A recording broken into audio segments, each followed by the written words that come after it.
మరి ఆలస్యం చేయకుండా మా మెగాస్టార్ గారికి మైక్ని హ్యాండ్ ఓవర్ చేసేస్తున్నాము. చిరంజీవి గారు. Right, thank you.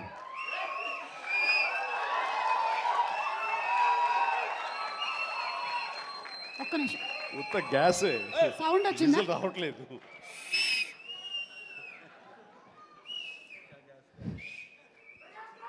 చాలా సరదాగా జరుగుతున్న ఈ వేడుకలో పాలు పంచుకున్నందుకు చాలా ఆనందంగా ఉంది. విచ్చేసిన ఆహ్వానితులకు, మీడియా మిత్రులకు, ఇతర కళాభిమానులకు, అలాగే బ్రహ్మ ఆనందం చిత్ర యూనిట్ సభ్యులకు, నటీనటులకు అందరికీ నమస్కారం. సుమాయిట్రా ఇక్కడే ఉన్నానండి సార్. సార్ లండన్ పేమెంట్ పంపలేదే? అంటే ఈరోజు మొన్నడు లైలా కూడా పంపలేదు. ఇద్దరి మధ్య అండర్స్టాండింగ్ అండి. తనకు వెళ్ళే చోట నా గురించి చెప్పుద్ది, నేను వెళ్ళే చోట తన గురించి చెప్తాం. ఆ రకంగా ఒకళ్ళు కోఆపరేట్ చేసుకుంటూ వచ్చి మొత్తంలో పంచుకుంటాం. అది వేరే విషయం. 2 ఈవెంట్స్ నుంచి నువ్వు పంపట్లేదు సార్. అది యాక్చువల్లీ అనిల్ రావు ఇక మీద నీకు ఎక్కడ చెప్పను, అలాగే నా గురించి ఎక్కడ చెప్పద్దు. Okay sir. అనిల్ అంతే, మొన్న వచ్చాడు, ఇప్పుడు వచ్చాడు, ఇవ్వాల్సి ఇవ్వలేదు కమిషన్. ఇప్పుడు మన ముగ్గురే దొరికాం కదా ఎవరికైనా ఫంక్షన్లు పిలవడానికి. అందుకు నీ మీద న్యాయంగా ఉందామా సార్? నువ్వు మూట తప్పద్దు, సారీ మాట తప్పద్దు. రైట్. అంటే మొన్న ఆ ఫంక్షన్కి వెళ్ళాము, మళ్ళీ ఈ ఫంక్షన్కి నేను తప్ప ఎవరు లేరా అని మీకు అనిపించవచ్చు. కానీ నెంబర్ ఆఫ్ ఫిల్మ్స్ చేయటం మూలంగా నెంబర్ ఆఫ్ ఈవెంట్స్ చేయాల్సిన పరిస్థితి, సినిమా కథ ఎంత ముఖ్యమో అది ప్రాపర్ టైంలో ఆ డేట్కి రిలీజ్ చేయటం కూడా అంతే ముఖ్యం. మంచి థియేటర్లో రిలీజ్ చేయటం అంతకంటే ముఖ్యం. అన్నిటికీ మించి సినిమాని ప్రమోట్ చేయటం, ప్రేక్షకుల గుండెల్లోకి తీసుకువెళ్ళటం, వాళ్ళ మైండ్లో ఈ సినిమా గురించి చెప్పడం అది చాలా చాలా ప్రధానమైపోయింది. ఈ మధ్యకాలంలో అత్యంత అద్భుతంగా ప్రమోషన్ చేసింది అనిల్ రావిపూడి. సంక్రాంతికి వస్తున్నాం, ఎంత బాగా చేశారంటే ఎక్కడ చూస్తే సరే వాళ్ళే కనపడుతున్నారు. ఎక్కడ చూస్తే ఇంత బాగా చేస్తున్నారు, ఇంత సరదాగా చేస్తారు. వెంకటేష్ కూడా చాలా బాగా రియాక్ట్ అవుతాడు స్టేజ్ మీద. ఈ సినిమాకి వెళ్ళాలనే ఫీలింగ్ కలిగింది. అది ఎంతో హెల్ప్ అయ్యింది. సో ప్రమోషన్స్ అనేది అంత ఇంపార్టెంట్. ఈ సినిమాకి వచ్చేసరికి రాజా రవీంద్ర నాకు చెప్పేది ఏంటంటే, అనే మన బ్రహ్మానందం గారి అబ్బాయి సినిమా ఉంది. విన్నాను, ఏదో బ్రహ్మానందం అని. అది ఎప్పుడు రిలీజు ఇదే. కానీ తను 2-3 హీరోల కోసం ట్రై చేశారు. వాళ్ళిద్దరూ రాలేని పరిస్థితిలో ఉన్నారు. నేనే కొంచెం కోఆర్డినేట్ చేస్తాను. ఇప్పుడు ఎవరు హీరో వచ్చే పరిస్థితి లేరు. ఎవరో ఒకళ్ళు మెయిన్ హీరో వస్తారు కానీ సినిమా లేదు. మొత్తం డల్ అయి ఉన్నారు. ఎలాగంటే ఎందుకు బ్రహ్మానందం అబ్బాయి అండి, మన ఫ్యామిలీ అయ్యా, చెప్పు నేను వస్తాను. ఇది నేను సంపాదించుకున్నటువంటి ఈ ఇమేజ్ని ఎంతో కొంత ఒక సినిమా ప్రమోషన్ కోసం, ఒక బిడ్డకి ఒక గుర్తింపు తీసుకురావడం కోసం, ఒక బిడ్డకి భుజం కాయడం కోసంగా నేను వస్తాను. బ్రహ్మానందం ఎందుకంత మొహన పడతాడు, ఫోన్ తీ అని ఇందాక ఆయన చెప్పినట్లుగానే ఫోన్ తీసి బ్రహ్మానందం నేను వస్తున్నాను అని ఏదో మాట్లాడబడి నేను వస్తున్నాను, దట్స్ ఇట్, ఇంకా నాకు టైం లేదు, ఏదో మనుషులు ఎదురుగా ఉన్నారు, తర్వాత మాట్లాడి ఫోన్ పెట్టి మళ్ళీ ఇప్పుడు స్టేజ్ మీద ఇప్పుడు మాట్లాడటం. అంటే ఇదేదో గొప్పగానో లేకపోతే ఇంకోడో కాదు. మరి ఎక్కడ చూస్తే చిరంజీవి వస్తున్నాడు, టూ మచ్ ఆఫ్ ఎక్స్పోజర్ అంటే అనుకోని నాకేం పర్వాలేదు. నా ఇమేజ్, నా మాటకి నమ్మి కొంతమంది సినిమా బాగుంటే చెప్తాడు, ఈ సినిమాని చూడమని చెప్తున్నాడు అని ప్రేక్షకుల్లో ఆ గుడ్ విల్ ఉంది. కాబట్టి ఆ గుడ్ విల్ని, ఆ ఇమేజ్ని వాడి ఒక సినిమాకి, ఒక బిడ్డకి అది భవిష్యత్తుకు ఉపయోగపడుతుంది అనుకుంటే కనుక ఖచ్చితంగా నేను దాన్ని వెచ్చిస్తాను, దాన్ని స్పెండ్ చేస్తాను, దాన్ని ఖర్చు పెడతాను. చాలామంది ఏంటంటే టూ మచ్ ఆఫ్ ఎక్స్పోజర్ నీ గ్లామర్ని తగ్గించేస్తుంది. గ్లామర్ అనేది గుప్పిట్లో ఉన్నంత వరకే, తెలిస్తే ఏముంది అని అంటే తెరుస్తాను. గ్లామర్ అనేది పోయే గ్లామర్ కాదు, ఇది గుండెల్లో ఉండే అభిమానం అంత తేలిగ్గా తరగదు. 47-48 సంవత్సరాలుగా ఏర్పడినటువంటి ఇది కాంక్రీట్ అయిపోయింది వాళ్ళ గుండెల్లో. కాబట్టి ఎవరు ఎంత తవ్వుకుందామన్నా సరే దాని ఫ్లేవరే వెళ్తుంది తప్ప అసలు మెటీరియల్ వెళ్ళదు గుండెల్లో నుంచి. కాబట్టి ఖచ్చితంగా నా ప్రమేయం, నా ఇది ఆ పిల్లల కోసం కానీ నా మిత్రుడు, నాకు శిష్యుడు లాంటి వయోవృద్ధుడు ఆ బ్రహ్మానందాన్ని తన కోసంగా నేను రావటం అనేది ఇది నాకు సంతృప్తి. చైల్డ్ ఆర్టిస్ట్గా ఎవరి అబ్బాయి? చైల్డ్ ఆర్టిస్ట్గా ఇస్తానన్నాడు. అవును. నేను కుర్రోడు వచ్చి డిస్టర్బ్ చేయొద్దు ప్లీజ్, సీరియస్గా మాట్లాడతాను. ఏమంటే ఈ చంటబ్బాయి షూటింగ్ జరుగుతుండగా మనందరం బ్రహ్మానందం ఈ సినిమా గురించి మాట్లాడుకోవాలి, కానీ ఇక్కడ ఉన్న ఆత్మీయత ఆప్యాయత ఈ ఆత్మీయులు చూస్తుంటే కనుక గతం గుర్తుకొస్తుంది, చెప్పకుండా ఉండలేకపోతున్నాను. అండ్ చంటబ్బాయి షూటింగ్ జరుగుతుండగా నేను ఇందాక చెప్పాడు కదా ఇట్లాంటి హీరో అని కాను నేనంటూ చార్లీ చాప్లిన్ గెటప్ వేసుకుని ఒక దిమ్మ మీద ఉంటుంది. అక్కడ అసలు టెన్షన్గా ఉంది, ఎందుకంటే అది చిన్న కోన్ షేప్లో ఉంటుంది. అక్కడ నిలబడి డ్యాన్స్ చేస్తున్నాను, జంజాల్ గారు చూస్తున్నారు. ఎవడో ఒకడు ఇక్కడ ఉండి ఎర్రిమోహం వేసుకుని విజిల్ వేసేసి అన్నాడు. చాలా డిస్టర్బెన్స్ కనిపిస్తుంది ఎదురుగా ఉండి. ఎవరది పంపించండి అన్నాడు. వెళ్ళి బ్రహ్మానందం జంజాల్ గారు వెనక్కి వచ్చావయ్యా అని వెళ్ళాడు. సరే ఏమనుకున్నా అయిపోయింది, షార్ట్ అయిపోయింది. సరే ఎవరో కాదండి అత్తిలో లెక్చర్గా పనిచేస్తున్నాడు, పేరు బ్రహ్మానందం అని. ఓ అట్లాగా, సారీ అండి నేను ఎవడో అనుకున్నానంటే. లేదండి మీరు అభిమాని అండి, మీరంటే చాలా ఇష్టం, అందులో లైవ్లో మీరు డ్యాన్స్ చేస్తుంటే వాడు థ్రిల్ అయిపోయి విజిల్ వేసేసాడు, వాడు తెలీదు డిస్టర్బ్ చేయకూడదు అని సంగతి అంటే సరే. అండ్ మంచి మిమిక్ అండి, బాగా మిమిక్రీ చేస్తాడు. అంతసరికి అలా అయితే సాయంత్రం కూర్చోబెట్టుకుందాం అని చెప్పేసి సాయంత్రం మా రూమ్లో కూర్చోబెట్టుకుంటే చాలా రకాల మిమిక్స్ చేశాడు, చాలా రకాలైనటువంటి స్కిట్స్ చేశాడు. నాకు ఆశ్చర్యం వేస్తుంది, ఇంత టాలెంట్ ఉంటుందా, ఎంత బ్రహ్మాండంగా కడుపుబ్బు నవ్వించాడు అనమాట. అక్కడి నుంచి ప్రతిరోజు ఈవినింగ్ అయ్యేసరికి తనతో కూర్చోవడం నాకు అలవాటు అయిపోయింది. మరి ఇందులో వేషం లేదా అంటే అదేనండి అడుగుతున్నాడు, ఇంత వేషం ఇవ్వాలని. ఏదో చిన్న క్యారెక్టర్ ఏదో ఇచ్చాను నేను, అది ఇంకా సినిమా రిలీజ్ అయ్యే పరిస్థితి లేదు. అండ్ ఇక్కడే షూటింగ్ దగ్గర జరుగుతుంది కదా రా అని పిలిచారంటే మనకు సరదాగా కాసేపు టైం స్పెండ్ చేయొచ్చు. కానీ ఒక క్యారెక్టర్ ఇవ్వండి అంటే ఇస్తాను సార్, ఒక రన్నింగ్ క్యారెక్టర్ ఉంది సినిమా అంతా, అది ఇస్తాను అన్న. ఆశ్చర్యపోయాడు, నాకు రన్నింగ్ క్యారెక్టర్ ఈ సినిమా ఓ అనుకున్నాడు. అది సరిగ్గా నేను కూడా నమ్మాను, రన్నింగ్ క్యారెక్టర్. ఆయన చాలా చతురుడు జంజాల గారు. సో షార్ట్ పెట్టారు. ఫోర్గ్రౌండ్లో రామకృష్ణ బీచ్కి యువతల వైపు, రామకృష్ణ బీచ్ ఒక 400-500 యార్డ్స్ దూరంలో ఉంటుంది. సముద్రం ఒడ్డు, దాని తర్వాత రోడ్డు తర్వాత యువతల బిల్డింగ్లో మేము. సో నేను ఇంకో క్యారెక్టర్ మాట్లాడుకుంటుంటాం. ఆ మనిషికి ఎర్రటి చొక్కా వేశారండి, ఎరుపు చొక్కా. దూరంగా వెళ్ళండి బ్రహ్మానందం గారు, మీరు వెళ్ళి పరిగెత్తుకుంటూ రెండు యాక్షన్ చెప్పిన తర్వాత ఇక్కడికి ఆగండి అని ఏదో మార్క్ వేశారు. అక్కడికి వచ్చి అమ్మయ్య అని ఏదో డైలాగ్ చెప్పండి అన్నారు. అలాగే సార్ యాక్షన్ అన్నారు. బ్రహ్మానందం పరిగెత్తుకుంటూ వస్తున్నాడు. ఈలోగా మేము చేసిన సీన్ మేము చేసిన తర్వాత కట్ సార్ వెళ్ళిపోదాం అన్నారు. అని ఇంకా వస్తూనే ఉన్నాడు. మేము కెమెరా తీసుకుని వెళ్ళిపోయాం. అక్కడికి వచ్చి ఆగిన తర్వాత ఎవరు లేరు అక్కడ. ఇలా చూస్తాడు ఎరుజుపులు. సార్ అదేంటి సార్, నన్ను రమ్మన్నారు, అంత వెళ్ళిపోయారండి సార్. రన్నింగ్ క్యారెక్టర్ అయ్యా ఇది అయిపోయిందిగా అన్నాడు. రన్నింగ్ క్యారెక్టర్ ఇదే సార్, సినిమా అంతా రన్ ఉంటుందేమో అనుకోండి, అంటే త్రౌట్ క్యారెక్టర్ రన్నింగ్ క్యారెక్టర్ అంటాం. అది అనుకున్నాను సార్ అని ఆ చొక్కా రంగు ఏ వేశారో మొహంలో అదే కనిపించింది, ఆ ఎరుపుదనం. ఆయన బహుశా ఆయన మొహం ఎరుపు చేయడం కోసమో తెలియదు, ఆ ఎరుపుదనం కోసం ఎర్ర చొక్క వేశారు. అట్లాగా అది మొదలు అక్కడి నుంచి ప్రతిరోజు అతను ఏడిపించడం, మేము సరదాగా రిక్రియేట్ అవ్వడం, రిక్రియేషన్ అతను మాకు. అలా అయిన తర్వాత షెడ్యూల్ అయిపోయిన తర్వాత నాకు అనిపించిందండి, అది చెప్పాల్సింది, ఇంత టాలెంట్ ఉన్న మనుషులు ఇట్లాగే ఉండిపోతే ఇక్కడే అణగారిపోతారు, ఇక్కడే కనుమరుగైపోతారు. ఇది చెన్నై తీసుకెళ్తే దెన్ మెడ్రాస్ తీసుకెళ్తే మనతో పాటు ఉంచుకుంటే మనకున్న పరిచయాలకు అందరితో పరిచయం చేస్తే ఇలాంటి టాలెంట్ ఇంత కొత్తదనంగా కామెడీ చేస్తూ అలరిస్తుంటే ఇలాంటి వాళ్ళకి జస్ట్ భుజం చేయూతను అందిస్తే, భుజం కాస్తే కనుక వీళ్ళకి ఎక్కడికో వెళ్ళిపోతారు కదా. ఆ పని ఎందుకు చేయకూడదు, ఎందుకో స్ఫురణకు వచ్చింది. అండ్ జంజాల్ గారు ఇచ్చేవరే, కానీ ఆయనకి లిమిటేషన్స్ ఉంటాయి. బట్ నాకున్న పరిచయాల దృష్ట్యా బ్రహ్మానందం నువ్వు ఇక్కడి నుంచి ఎక్కడ వెళ్ళాలి అని, ఇంకా అత్రి వెళ్ళిపోతాను సార్, మళ్ళీ లీవ్ అయిపోతున్నాను. నువ్వు వెళ్ళలేదు, రేపు పొద్దున్న నాతో పాటు మెడ్రాస్ వస్తావు, ఏమవుతుందంటే ఫ్రెండ్కి చెప్పి లీవ్ ఎక్స్టెండ్ చేయిస్తాను సార్ అన్నాడు. రేపు నాతో పాటు ఫ్లైట్ ఎక్కాను సార్, బట్టలు తెచ్చుకోలేదు సార్, మెడ్రాస్లో దొరుకుతాయి లేవయ్యరా అని నా మేకప్ మ్యాన్ బోర్డింగ్ పాస్ ఇతనికి ఇచ్చేసేసి ఆ మేకప్ మ్యాన్ వేరే ఫ్లైట్లోనో లేదా వేరే రోజు రమ్మని చెప్పేసి అదే ఫ్లైట్లో నా పక్కన ఎక్కించుకుని నేను తీసుకురావడం. అతను ఫ్లైటు, ఎయిర్పోర్టు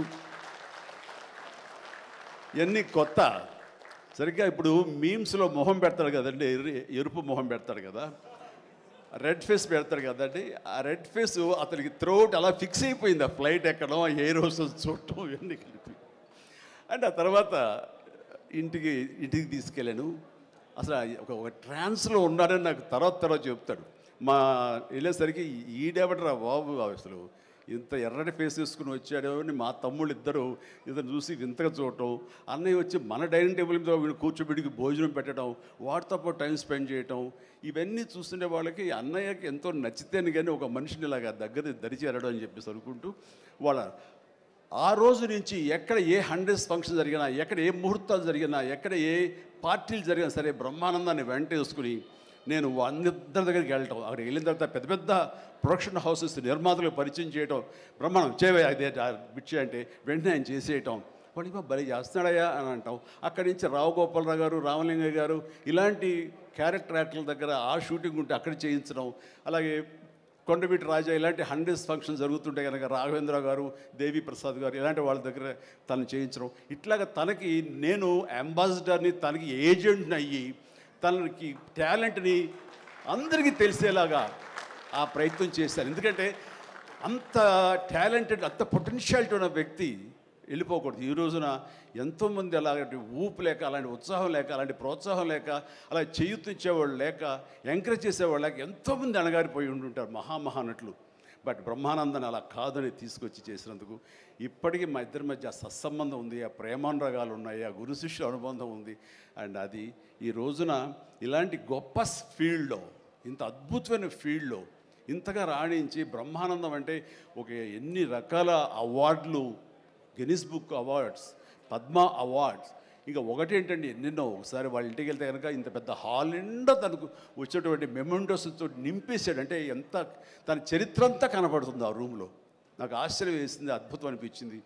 అలాంటి బ్రహ్మానందం ఇలాంటి ఫీల్డ్లో తన బిడ్డలను కూడా తీసుకురావాలి అంటూ ఈ రోజున రాజా గౌతమ్ 2-3 సినిమాలు చేసినా సరే, అవి అంతంతగా అలరించినా సరే, బట్ ఈ సినిమా మళ్ళీ మనకు ప్రయత్నం చేస్తున్నప్పుడు బ్రహ్మానందంతో పాటు మరొక ఇంట్లో వ్యక్తిగా దానికి రావాలి, ఈ సభకు రావాలి, దీనికి 10 మందికి తెలిసొచ్చేలాగా మన వంతు ప్రయత్నం చేయాలి అని. ఆ తర్వాత దీని డైరెక్టర్ నిఖిల్, యంగ్స్టర్స్, ఈ యంగ్స్టర్స్ యొక్క థాట్స్ చాలా ఫ్రెష్గా ఉంటాయి. ఇలాంటి ఫ్రెష్ థాట్స్, ఇలా మోడర్న్ టేకింగ్ తోటి వాళ్ళు ఖచ్చితంగా జనం పల్స్ బాగా తెలిసిన వాళ్ళు కాబట్టి వాళ్ళు తీయాల్సిన విధంగా ఇది అద్భుతంగా తీస్తారని, సరిగ్గా February 14th ఈ సినిమా వస్తుంది, అలరిస్తున్న ప్రగాఢమైన నమ్మకం నాకుంది. కాబట్టి ఈ సినిమాని డైరెక్ట్ చేసినటువంటి నిఖిల్కి, అలాగే రాహుల్కి నిర్మాతకి, అండ్ మిగతా సభ్యులందరూ ఎవరైతే ఉన్నారో టెక్నీషియన్స్, మన సార్ పేరున మ్యూజిక్ డైరెక్టరు శాండిలియా గారికి, అండ్ వీళ్ళందరికీ నేను మనస్ఫూర్తి అభినందన తెలియజేస్తాను. ఇక నాకు ఇష్టమైన నటుల్లో మళ్ళీ మన రఘుబాబు, తర్వాత వెన్నెల కిషోర్ గారు, మన రాజీవ్, అండ్ వీళ్ళు ఇందులో ఈ సినిమాలు ఉండటం అనేది మామూలు సినిమా కాదు, చాలా పెద్ద సినిమా అన్న భావం కలిగింది. అండ్ ఖచ్చితంగా వాళ్ళందరి సపోర్టు ఈ సినిమా ఒక నిండుదనాన్ని తీసుకొచ్చిందని నేను భావిస్తున్నాను. అండ్ ఇంతమంది ఉంటే కనుక ఖచ్చితంగా ఈ సినిమాకి వెళ్ళాలి అనే భావం కూడా ప్రతి ప్రేక్షకుడికి కలుగుతుంది. దానికి అంత సపోర్ట్ చేసి ఆడియన్స్ని థియేటర్కి రాబట్టేంత కెపాసిటీ ఉన్నటువంటి అద్భుతమైన నటులు రాజీవ్ కానీ, మన బ్రహ్మానందం, మన రఘు కానివ్వండి, అలాగే వెన్నెల కిషోర్. సో వీళ్ళందరూ ఉండటం అనేది చూస్తుంటే అత్యద్భుతం. అలాగే ఇంకా అమ్మాయిల పేర్లు మర్చిపోతానంటే రాసుకున్నాను.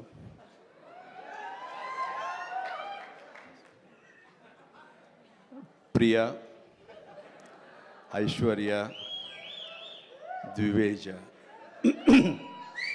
ముగ్గురు బాగున్నారమ్మా. ఎవరు అంటే అనిల్ అనిగా చెప్పేవాడే. సో మీరందరూ కూడా ఇందులో చక్కగా చేస్తుంటారని అనుకుంటున్నాను. And all the very best అమ్మా, గాడ్ బ్లెస్. అండ్ మరొకసారి ఇలాంటి చిత్రాల్ని ఆదరించండి, అండ్ ఇలాంటి వాళ్ళని ఆశీస్సులు అందజేయండి. వీళ్ళకి అద్భుతమైన భవిష్యత్తు మీరే ఇవ్వాలని ప్రేక్షకులకి నేను తెలియజేసుకుంటూ, ఇలాంటి వేడుకలో పాలు పంచుకోవడానికి నాకు అవకాశం ఇచ్చినటువంటి బ్రహ్మానందంకి మరీ అంటే బ్రహ్మానందం ఇస్ ఎవరో కాదు, నా ఆల్టర్ ఈగో, నా సోల్మేట్. బ్రహ్మానందాన్ని విపరీతంగా ప్రేమించిన సందర్భాలు ఉన్నాయి, విపరీతంగా ఏడ్పించిన సందర్భాలు ఉన్నాయి, విపరీతంగా కోప్పడిన సందర్భాలు ఉన్నాయి. ఏది జరిగినా సరే ఒక ఫాదర్ లాంటి వాడు, తనకంటే నేను చిన్నవాడినైనా సరే నన్ను ఎప్పుడూ పెద్దగా చూస్తుంటాడు. ఆ పెద్దరికంలో అంటే అన్నారు అనేలాగా ఉండేటటువంటి గొప్ప వెల్కమింగ్ నేచర్ నన్ను మనసులో అంతగా పెట్టుకున్నాడు. కాబట్టి నాకు ఆ స్వతంత్రం ఉంది. ఆ స్వతంత్రం ఈ రోజున ఈ యూనిట్లో ఎవ్వరు నన్ను పిలవకపోయినా ఆహ్వానించకపోయినా సరే నేనే వస్తానని స్వయంగా నేను ఫోన్ చేసి వచ్చేంత ప్రేమ నాకు కలిగించాడు, కనబరిచాడు. అలాంటి బ్రహ్మానందం మన ఈ ప్రేమ కలకాలం ఇలాగే కొనసాగాలి. అండ్ ఈ సినిమా ఫిబ్రవరి 4 ప్లీజ్ దయచేసి 14th అత్యద్భుతంగా ఆడుతుంది. నీకు పుత్రోత్సాహం కలుగుతుంది, నువ్వు చక్కగా గర్విస్తావు. నేను ఏ రకంగా అయితే పుత్రోత్సాహాన్ని అనుభవిస్తున్నానో అంతకంతగా నువ్వు అనుభవిస్తావు కోరుకుంటున్నాను ప్లీజ్. ఎందుకంటే మనం ఎంత సంపాదించాం, బ్యాంక్స్లో ఎన్ని కోట్లు డిపాజిట్ చేసుకున్నాము, ఇక్కడ ల్యాండ్ బ్యాంక్ ఎంత మనం చేసుకున్నాము, అది కాదు మనకు సంతోషాన్ని ఇచ్చేది. మన బిడ్డలు అభివృద్ధిలోకి వచ్చి వాళ్ళు చక్కగా ఫ్లరిష్ అయితే అది ఇచ్చేటటువంటి గొప్ప సంపద, ఆనందం, సంతృప్తి అది అంతా ఇంత కాదు. మనం ఎన్ని సంపాదించి బిడ్డలు సరైన మార్గంలో లేకపోతే ఎంతగా కృంగిపోతాం కూడా మనం ఊహించుకోవచ్చు. బట్ అలాంటి పరిస్థితి రాకుండా బిడ్డలు ముందు అసలు బుద్ధులు బంగారం, నీ బిడ్డలు ఇద్దరి అది నాకు తెలుసు. బట్ వాళ్ళ భవిష్యత్తు కూడా బంగారంగా ఉంటుందని మనస్ఫూర్తిగా నేను ఆశిస్తాను. భగవంతుని ఆంజనేయ స్వామి నేను కోరుతున్నాను.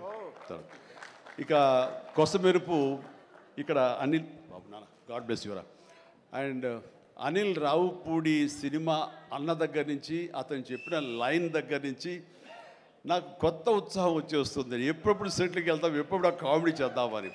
అంటే ఈ మధ్య పొలిటికల్గా వెళ్ళినప్పుడండి, పాలిటిక్స్లో ఉన్నప్పుడు ప్రతిరోజు స్ట్రెస్ఫుల్ అండ్ ఎంతో సరదాగా ఉత్సాహంగా ఉండేవాడు నేను సినిమాల్లో ఉండగా. అక్కడికి వెళ్ళిన తర్వాత ప్రతిదీ స్ట్రెస్సే. అన్నవాడిని అననేవాడిని కూడా తిట్టాలి, ఏం తిట్టాలని తిట్లు రాసుకుంటూ మొత్తం స్ట్రెస్ఫుల్గా ఉండేది. కొన్నాళ్ళు పోయిన తర్వాత మా ఆవిడ అడిగింది, ఏంటండి మీరు దేనికి స్పందించట్లేదు, దేనికి పెద్ద నవ్వటం లేదు, ఏమైంది? ఏమో నాలో హాస్య గ్రంథులు దొబ్బేసాయేమో అన్న ఫీలింగ్ నాకు వచ్చింది ఈ పొలిటికల్గా. అందుకని మళ్ళీ 150 సినిమా తర్వాత ఎక్కడో కొంచెం నిద్ర లేచి నవ్వడం మొదలుపెట్టి ఈ సినిమాతోటి నాలో ఉన్న హాస్య గ్రంథులు మళ్ళీ తిరిగి హాస్యం తారాస్థాయికి వెళ్తుందని ఆశిస్తున్నాను. అండ్ కూర్చున్నప్పుడల్లా అతని ఎనర్జీ అంత ఇంత కాదు, ఆ చెప్తుంటే నాకు వచ్చేస్తుంది అనమాట. అతను ఏదో చెప్తుంటే నేను ఇంకొకటిదే చెప్పేస్తాను. అట్లా ఇద్దరం ఒకళ్ళు కంట్రిబ్యూట్ చేసుకుంటూ ఇలాంటి యంగ్ డైరెక్టర్ దగ్గర చేయటం మూలంగా నేను మళ్ళీ కొత్తగా ఆవిష్కరించుకున్నట్లు ఉంటుంది. అండ్ నేను అన్నాను, మన వైన్ ఓల్డ్ వైనే బట్ న్యూ బాటిల్, అది నువ్వు. కాబట్టి మన కాంబినేషన్ డెఫినెట్గా మళ్ళీ కొడతామంటే సందేహం లేదు, నాకు ఏ డౌట్ లేదు, ఖచ్చితంగా కొడతాం. అండ్ ఖచ్చితంగా ఉంటాడు. అండ్ చాలా సంతోషం. ఎవరో చెప్తున్నారు ఉంటారు సార్, ఖచ్చితంగా చైల్డ్ క్యారెక్టర్ ఏంటి? చాలా సంతోషం అండి, ఇప్పటికే చాలా కాలాతీతం అయింది అండ్ చాలా సంతోషంగా ఉంది. అండ్ మరొకసారి యూనిట్ సభ్యులు ప్రతి ఒక్కరికి నాగాశ్విన్ ఇప్పుడే అంటున్నాం. నాగాశ్విన్ అన్నాడు, సార్ సినిమా ఎప్పుడు ఫినిష్ చేస్తావయ్యా అని. సార్ త్వరగా చేసేసేయాలనిపిస్తుంది సార్, టైం వేస్ట్ చేయకండి సార్, వాల్యుబుల్ టైం ఇది, మీరు మంచి ప్రైమ్ యూత్లో ఉన్నారు అండ్ త్వరగా చేసేసేయండి అంటే. అదే సార్ థ్యాంక్ యూ సార్, మీరు అంత ఇదిగా అంటారంటే నేను ఊరికనే అంటలేదు, త్వరగా ఫినిష్ చేసి నాకేదైనా ఉపయోగపడి నా గురించి ఆలోచిస్తాను అని. అంటే ఇలాంటి యంగ్స్టర్స్తో చేస్తే కనుక మనం కొత్త ఉత్సాహంగా ఉంటుంది, కొత్తగా మా ఎనర్జీ ఉంటుంది. ఆ ఎనర్జీతోటి మళ్ళీ ప్రేక్షకుల్ని అలరించే సినిమాలు రాగలిగితే కనుక వావ్, అంతకని ఏం కావాల్సిందే ఉంది. అంటే ఈ జన్మంతా ఇంకా రాజకీయాలకి దూరంగా ఉంటూ సినిమాలకి అతి దగ్గరగా ఉంటూ హక్కును చేర్చుకుంటూ ఆ కళాన్ని తలుతూ ఉంటారు. అది అంటే చాలామందికి డౌట్లు వస్తున్నాయి, ఏంటి కొంచెం అటు వెళ్తాడా ఏంటి, వాళ్ళకి పెద్ద వాళ్ళందరికీ దగ్గర అవుతున్నాడు, వాళ్ళందరూ దగ్గర చేసుకొని ప్రయత్నం చేస్తున్నారు అంటే కాదు, మరో రకంగా సేవలు అందివ్వడం కోసంగా చేయడమే తప్ప అంతకు మించి పొలిటికల్గా వెళ్ళటం అనేది లేదు. ఆ డౌట్ పెట్టుకోవద్దు my dear friends, media friends. లేదు, పొలిటికల్గా వద్దు. పొలిటికల్గా ముందుకు వెళ్ళటానికి నేను అనుకున్న లక్ష్యాల్ని, నేను అనుకున్న సేవాభావాల్ని, ఆ సేవల్ని చేయడం కోసంగా పవన్ కళ్యాణ్ ఉన్నాడు, ముందుకు వెళ్తున్నాడు. ఎస్.